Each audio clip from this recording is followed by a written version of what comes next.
esilaka te lisungi yamba epasi ebungisa bango elikya nakomona kokokisama ya bilaka na nzambe aose elikya na ngai ya sika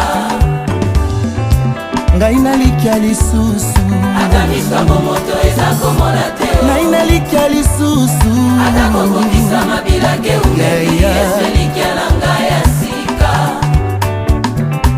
ngai nalikya lisusu ata miso moto eza komona te ngai nalikya lisusu ata kokokisama bilaka eumeli elikya na ngai ya sika olingaka te nga na lela obongisa nyonso malamu mpo na ngai okotanga motema osilisa bilembo nyonso ya pasi otya nzembo ya sika refrain nango kombo na Yesu yaya na nga obongi na masa joli yaya elaka na nzambe ekatisa bikeke kino elata nzoto maloba na yo elengi esala bokeseni na basusu kombo na yo ekoma suje ya loyembo ya ntango nyonso yaya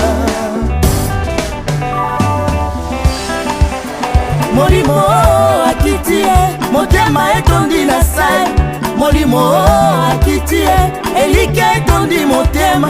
ntango asimbaka ngai nayokaka posa se moko yakoyembela mosantu aloba obomoni pinzoli na koseka ya